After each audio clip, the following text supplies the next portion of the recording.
question, the member for Lanark, Frontenac, Kingston. My question is to the Premier. Our COVID policies and the risk that they pose requires an honest and forthright discussion. Dr. Yeadon, a former chief scientist with the pharmaceutical giant Pfizer, has stated, and I quote, "Most, if not all, of the PCR tests result in false positives due to high CT thresholds." Juliet Morrison, a virologist at the University of California, states, and I quote, "Any test with a cycle threshold above 35 is too sensitive."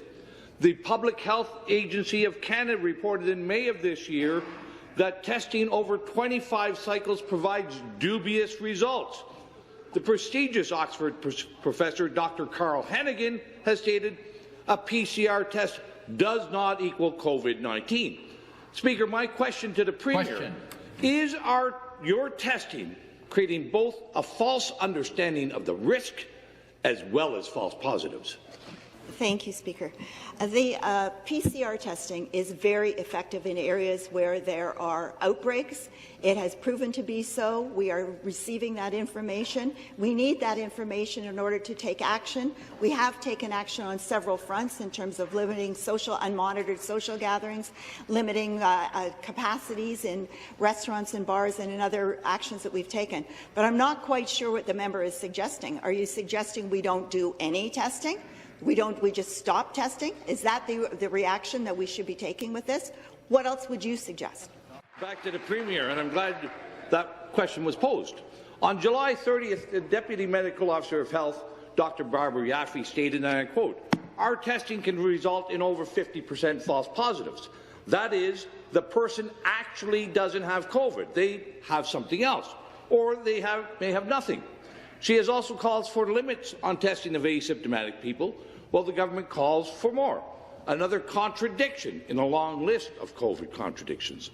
We know high false positive rates are due to high CTs, and Canadian and world experts agree it should not be more than 25 cycles. Yet, according to the Journal of Virology, Ontario labs are testing samples at 38 to 45 cycles. That's what needs to be done. Speaker, to the Premier, when did the Premier become aware of these faulty tests and practices, and why have you done nothing to fix them since at least July? I would say to the member, there are zero inconsistencies coming from our public health experts. 25. Dr. Yaffe has clarified what she indicated before. What she indicated before was that the 25. PCR testing is very effective in areas where we are having outbreaks, such as what we're seeing in various parts of the province right now, in Peel, in Ottawa, and in Toronto. We need that testing to make those decisions.